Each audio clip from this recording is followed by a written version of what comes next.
denominações, eles querem ser vistos como reis, como senhores, como donos, como se fossem, por exemplo, proprietários da igreja, mas o dono da igreja é um só, que é o Senhor Jesus Cristo de Nazaré.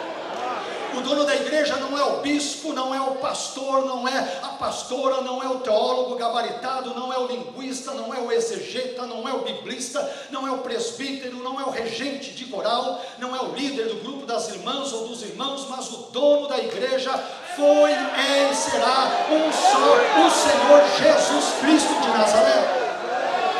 E é Jesus quem chama a sua igreja de minha igreja, ela é dele. E se a igreja é dele, nós somos partes constituintes ou integrantes desta igreja, é importante que nós tenhamos essa mentalidade de servos.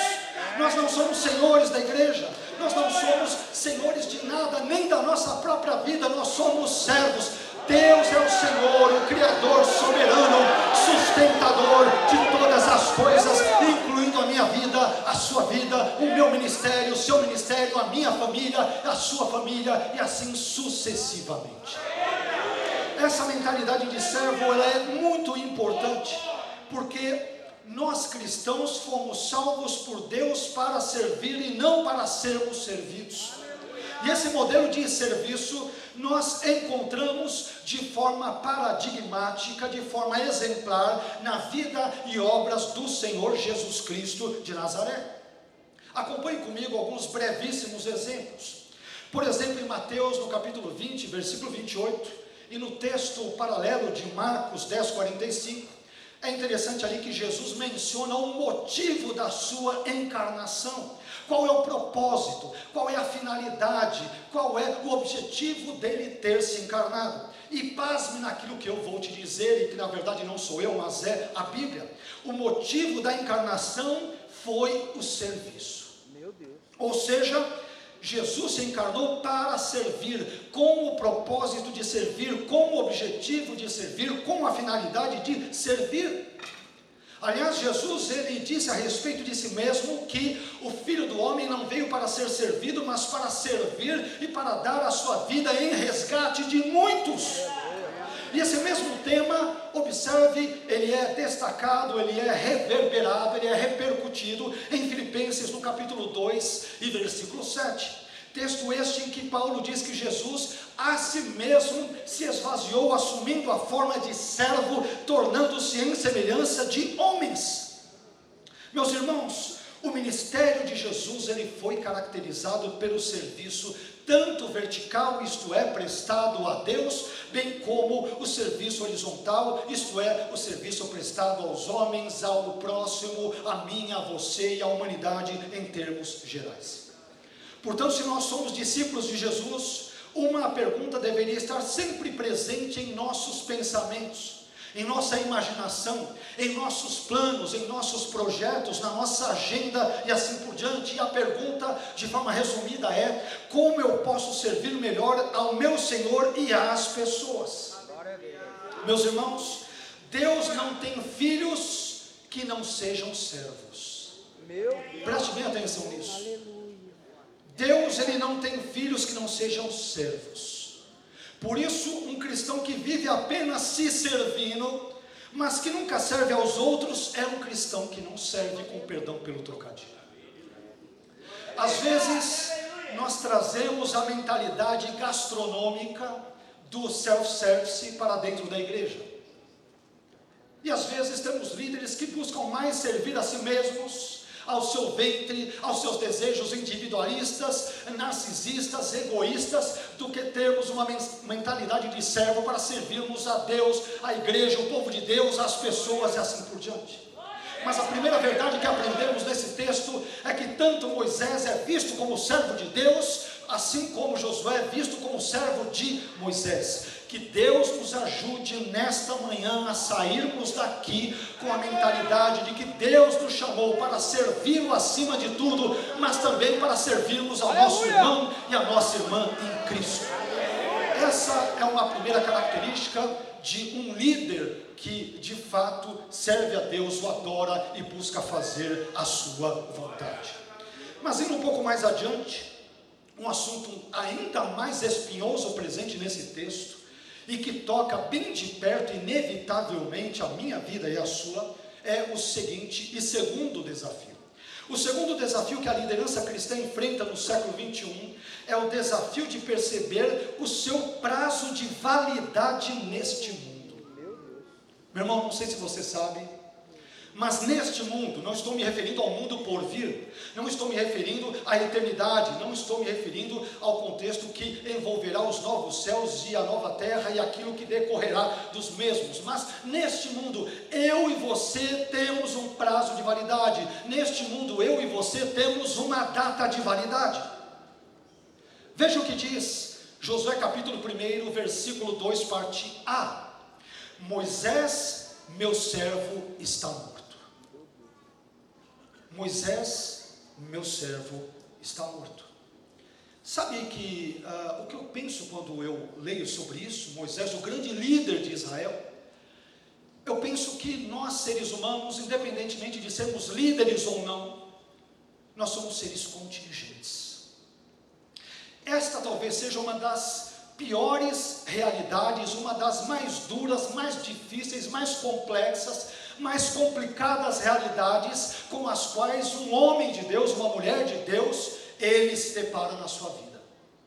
Eu sou contingente. E em linhas bem breves, sabe o que significa ser um ser contingente? Contingente, se você pesquisar, por exemplo, o seu antônimo, o antônimo de contingente é necessário. Deus é um ser necessário.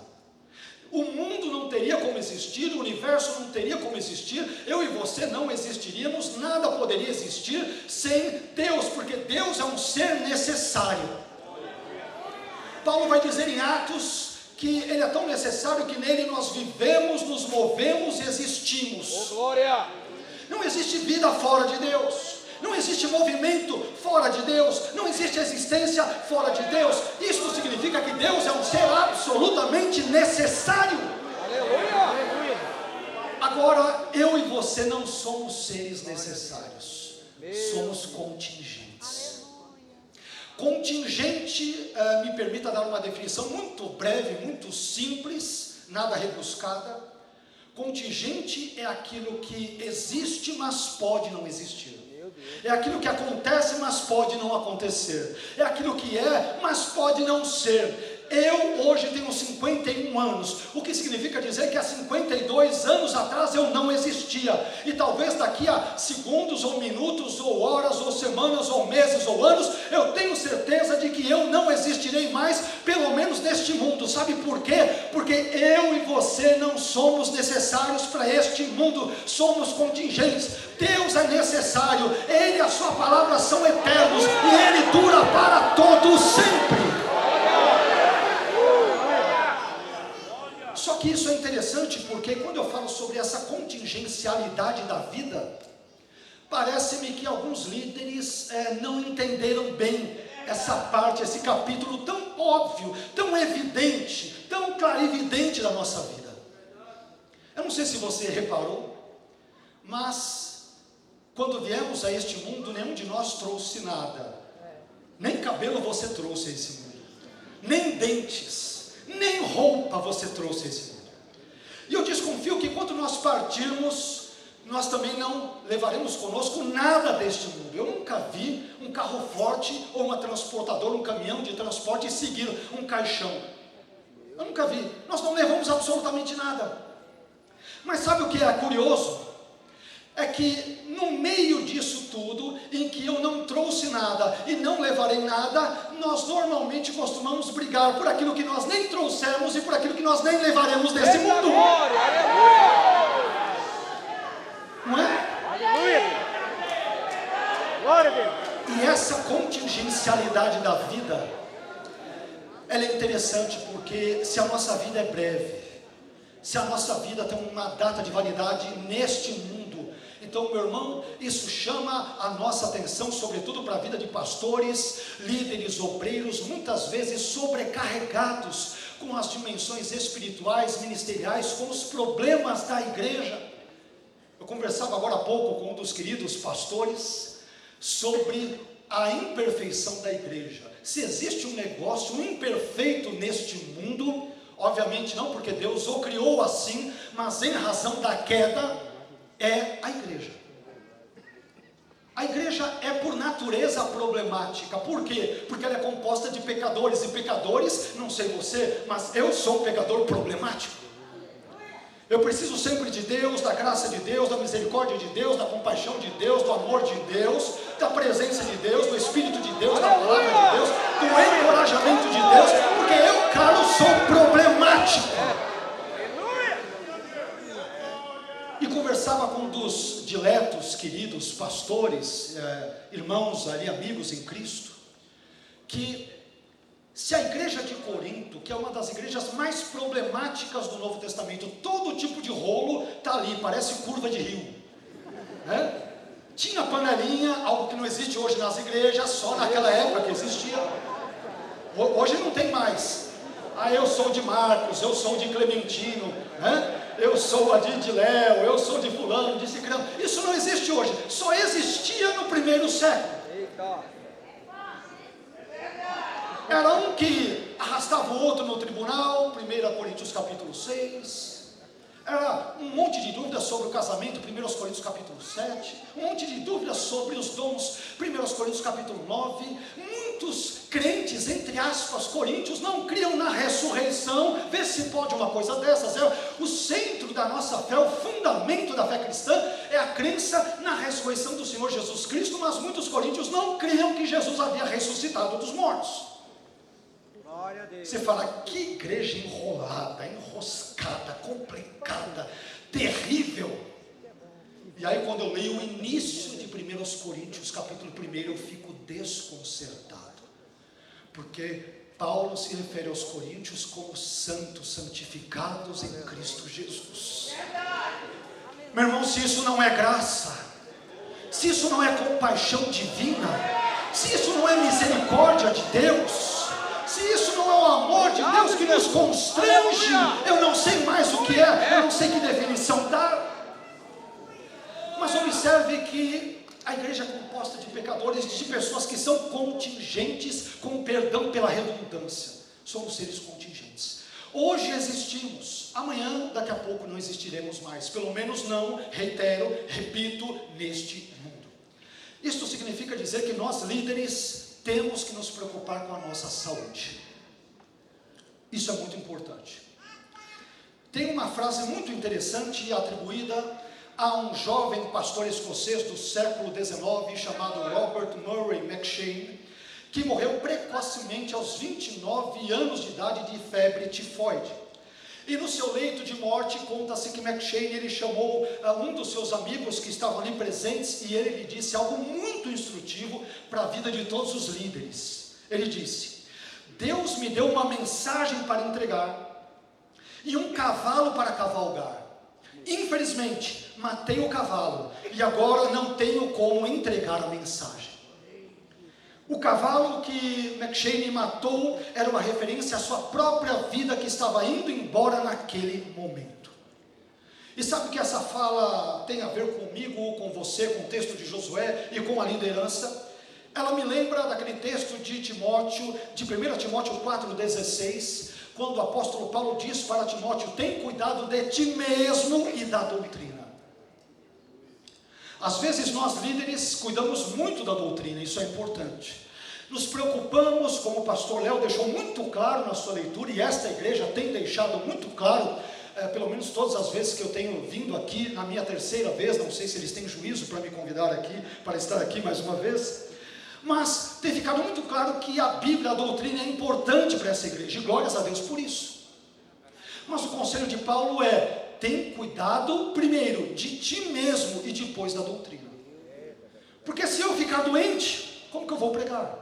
Se eu ficar enfermo, como que eu visitarei as pessoas? Se ficar acamado, como que irei às ruas, irei para os lugares e pregarei o Evangelho e portanto, conclamarei as pessoas ao arrependimento? Então, meu irmão, a sua vida é importante.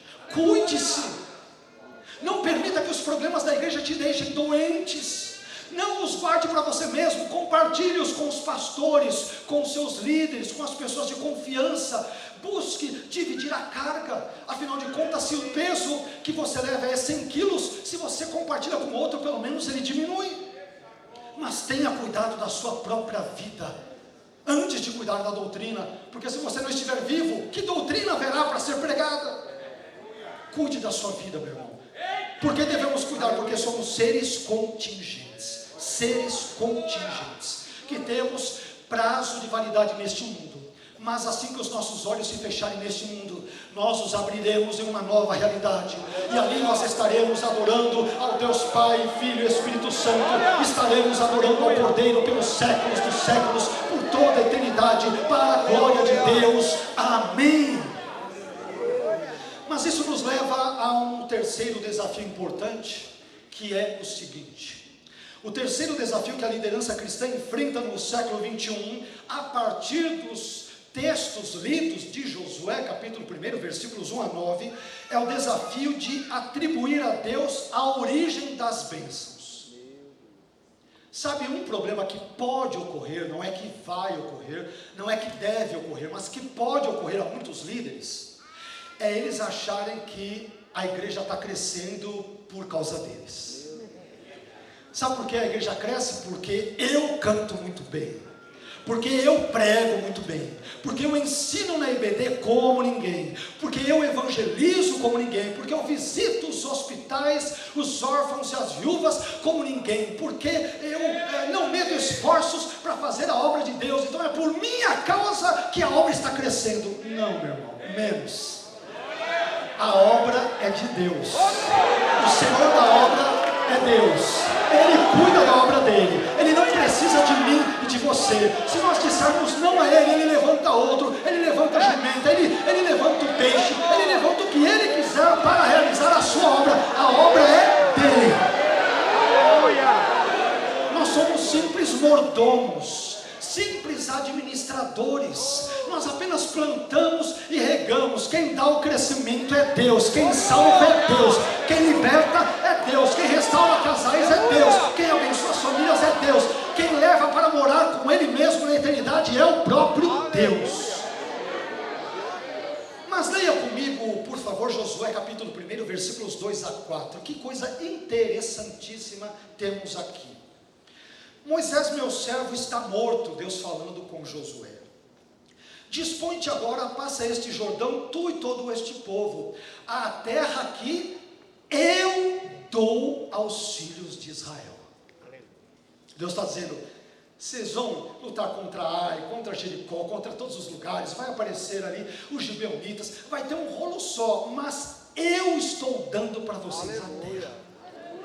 Não é a sua perícia bélica, não é o seu arco e a sua flecha, não são os seus cavalos, os seus escudos, não é a sua estratégia militar. Eu, Deus, estou dando a terra para vocês. Preste bem atenção nisso, e Deus vai enfatizar isso de novo. Versículo 3: todo lugar que pisar a planta do vosso pé, eu vos tenho dado, como eu, Deus, prometi a Moisés. Desde o deserto e o Líbano até o grande rio, o rio Eufrates, toda a terra dos heteus e até ao mar grande para o poente do sol será o vosso limite. Meus irmãos, uma das tentações que podem cercar a vida, como eu disse agora há pouco, de todo e qualquer líder cristão, é a tentação de achar que as conquistas ministeriais, por exemplo, são frutos do próprio esforço, do próprio trabalho, do próprio labor, da própria capacidade, do próprio mérito do ministro, do líder cristão, e não de Deus, da sua graça e do agir glorioso do seu Espírito Santo. É interessante que, a propósito, em 1 Coríntios capítulo 15, versículo 9, o apóstolo Paulo diz algo simplesmente desconcertante. Eu acho que todo ministro do Evangelho, todo líder, independentemente de ser pastor, bispo, enfim, diácono, presbítero, obreiro, não importa, todo cristão deveria ler bem isso e introjetar isso. Às vezes nós achamos que arrasamos na obra de Deus. Às vezes nós falamos, ninguém nos segura. E aí olha o que Paulo vai dizer. 1 Coríntios 15, 9. Mas pela graça de Deus, sou o que sou, e a sua graça para comigo não foi vã, antes trabalhei muito mais do que todos eles, ou seja, do que todos os outros apóstolos, eu fiz mais do que todos eles. E ele conclui dizendo: todavia não eu, mas a graça de Deus que está comigo. Aleluia. Ele diz: eu fiz tudo, mas na verdade não fui eu, foi Deus quem fez através de mim. Meu irmão, a glória nunca é do instrumento, a glória é sempre do instrumentador. Aleluia. Eu nunca vi alguém que passou por uma cirurgia, por exemplo, chegar depois ali no hospital onde foi operada e perguntar: eu quero saber qual foi o bisturi que me cortou. Eu quero saber qual foi o aparelho de tomografia que tirou todas aquelas fotos, aquelas imagens. Eu quero saber qual que é o aparelho de ressonância. Eu quero saber qual que é o estetoscópio que mediu ali os meus batimentos cardíacos. Eu nunca vi. As pessoas querem saber quem agiu por meio dos instrumentos. Eu quero saber quem foi o médico, quem foi a equipe, quem foi as pessoas. A glória nunca é do instrumento, sempre é do instrumentador. Aleluia! A glória sempre é de Deus. É Deus quem opera, é Deus quem salva, é Deus quem liberta, é Deus quem batiza, é Deus quem cura, é Deus quem transforma. Não é o pregador, não é o bispo, não é o teólogo. Quem faz a obra é o Deus da obra, o próprio Senhor. Você sabe o que Paulo está querendo dizer aqui, quando ele diz o que disse em 1 Coríntios 15, 9? Paulo está dizendo o seguinte: eu prego porque a graça de Deus é comigo. Aleluia. Eu busco persuadir judeus e gentios quanto à fé em Cristo, porque a graça de Deus é comigo. Eu realizo as minhas viagens missionárias porque a graça de Deus é comigo. Eu planto igrejas porque a graça de Deus é comigo. Eu escrevo epístolas porque a graça de Deus é comigo. Eu supero as lutas e sofrimentos da vida cristã porque Deus é comigo, porque a graça dele é comigo. Em outras palavras, Paulo está dizendo: eu sou quem sou não por mim mesmo, mas sou quem sou por causa de quem Deus é na minha vida. E só porque Deus é gracioso comigo é que eu consigo trabalhar, produzir e frutificar na obra dele, porque ele é o Senhor da obra, é o Senhor da minha vida. Esse é o ponto muito importante, meus irmãos. A questão não é quem nós somos, a questão é quem Deus é. E porque Deus é gracioso, generoso, bondoso, compassivo, salvador, transformador, onibenevolente conosco, miseráveis pecadores, porque Ele é tudo isso e muito mais. Então é por isso que nós podemos ser líderes, podemos servi-lo, podemos amá-lo, podemos adorá-lo, podemos nos deleitar nele e podemos também nos satisfazer nele. Isso nos leva a um quarto desafio, que é o seguinte: o quarto desafio que a liderança cristã enfrenta no século 21, tendo como base o texto ora lido, é o desafio de viver continuamente na presença de Deus. Esse tema foi muito bem citado aqui, explorado no melhor dos sentidos pelo pastor Léo, pelo pastor Isaías, que nos abençoou aqui com a sua voz, com os cânticos abençoadores, ungidos nesta manhã. Mas, meu irmão, um dos grandes, talvez o maior desafio da liderança cristã que ela possa enfrentar no século 21 é o desafio de viver continuamente na presença de Deus. Porque, convenhamos, hoje redes sociais, mídia, a TV, inteligência artificial e a overdose de informações que nós temos, tudo acaba disputando a nossa atenção. Existem muitas vozes neste mundo que buscam disputar a minha e a sua atenção e buscam ser concorrentes à voz de Deus e à presença de Deus. Isso é muito perigoso. Às vezes crentes que ficam 3, 4, 5 horas na Netflix, nas redes sociais e assim por diante, mas não ficam 5 minutos lendo a palavra de Deus, orando, se santificando e buscando a presença de Deus. Isso é preocupante. Mas veja o que diz Josué capítulo 1, versículo 5. Josué 1,5 diz: ninguém poderá te resistir todos os dias da tua vida, Josué. Quando você olha, você fala: Josué é o cara, né? Ele é forte, ele é uma espécie de um lutador gospel de MMA. O cara, é forte, é robusto, é espiritualmente bombado, diríamos. E se você pensou nisso, evidentemente você se equivocou. Porque a continuidade do texto explica porque ninguém conseguiria fazer frente a ele. Ninguém poderá te resistir todos os dias da tua vida. Por que, Deus? Porque eu sou bom? Não. Porque, Josué, como fui com Moisés, assim serei contigo. Não te deixarei nem te desampararei. Deus está falando para Josué: Josué, é a minha presença na sua vida que vai fazer a diferença. Em Ai, em Jericó, com os gibeonitas, na distribuição das 12 tribos, da terra ali, assim por diante, o que vai fazer diferença, Josué, é a minha presença te acompanhando em cada momento da sua vida. E quando eu falo sobre a presença de Deus, meus irmãos, um texto que vem à minha mente, um texto muito querido, muito conhecido, muito amado pelos cristãos, é o Salmo 91. Mas aqui, obviamente, nós queremos destacar apenas o versículo 1, uma parte, na verdade, do versículo 1. O Salmo 91, ele diz: aquele que habita no esconderijo do Altíssimo, à sombra do Onipotente descansará. Uma das coisas curiosas deste versículo é que o verbo habitar em português, no texto da língua original em hebraico, ele aparece no particípio. E os estudiosos de hebraico sabem, de hebraico bíblico, que o particípio é aquela forma verbal que normalmente indica uma ação contínua, uma ação em progresso, uma ação habitual, uma ação que ela se repete.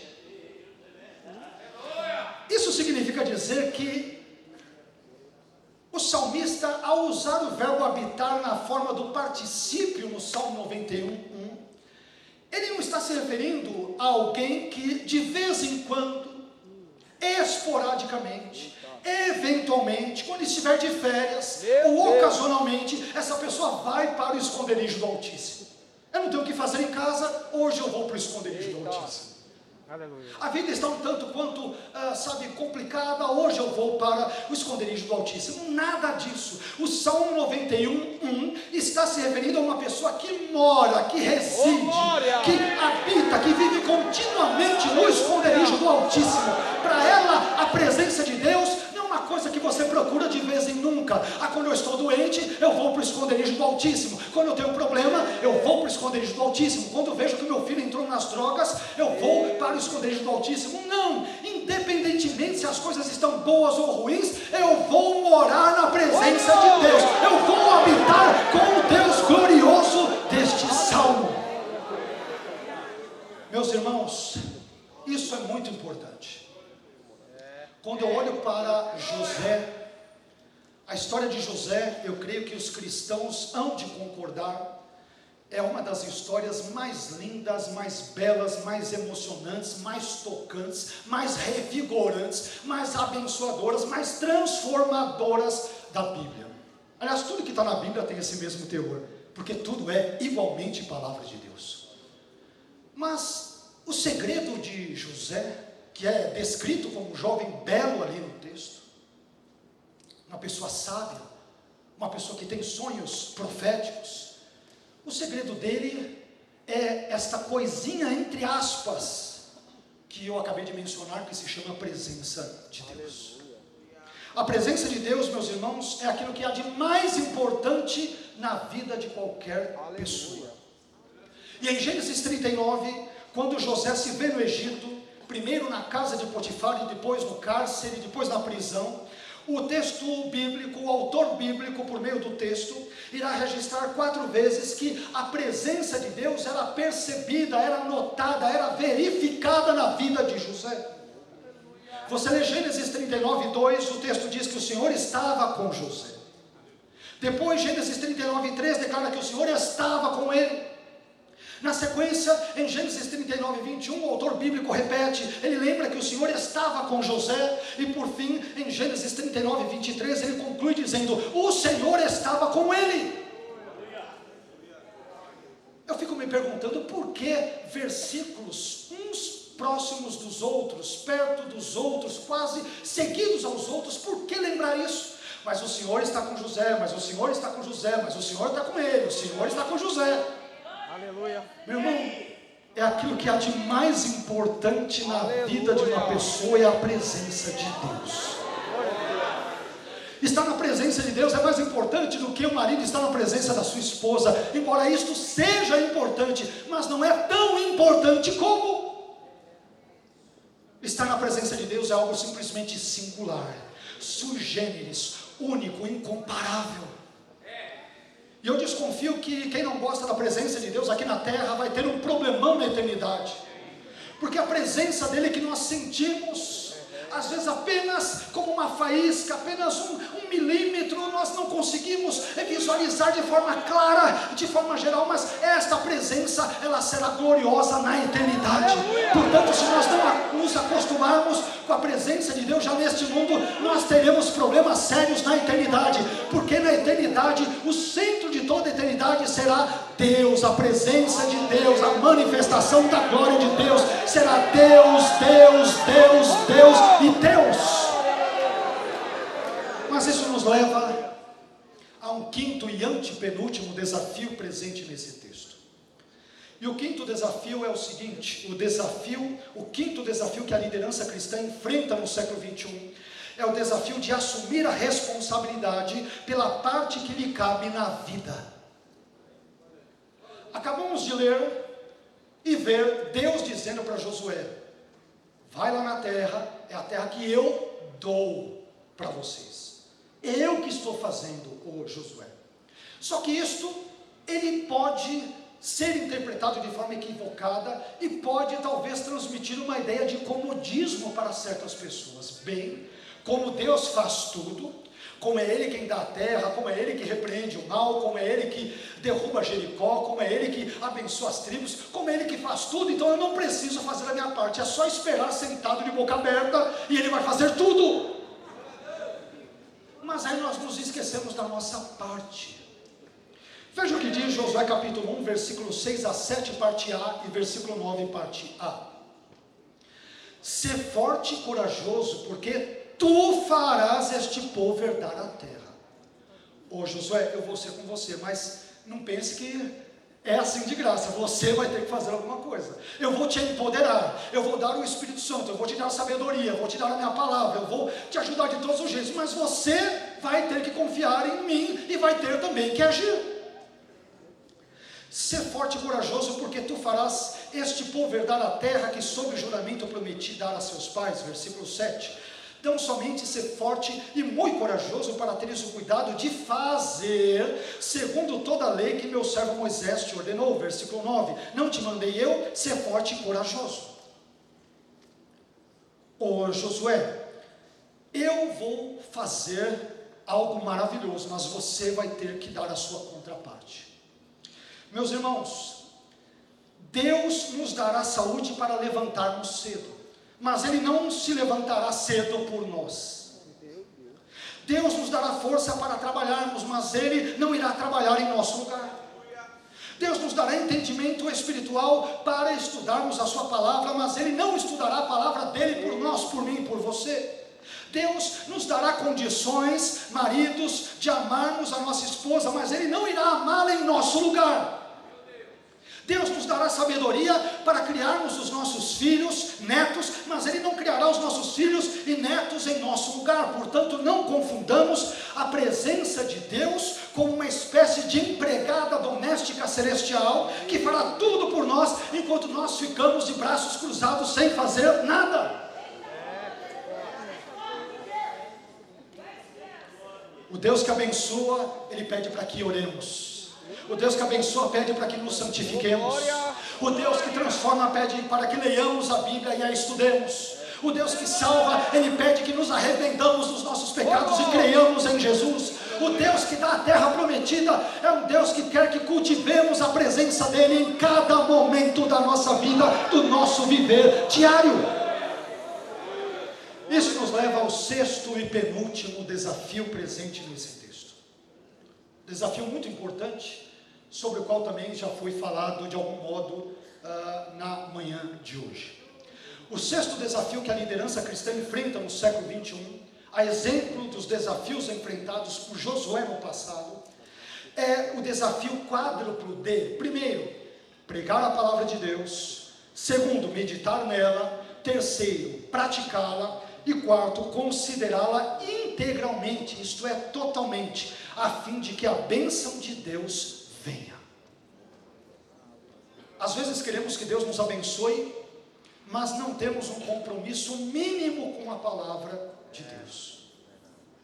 E veja o que Deus diz para Josué em Josué 1:8, um texto muito conhecido, muito querido dos cristãos. Não cesses de falar deste livro da lei.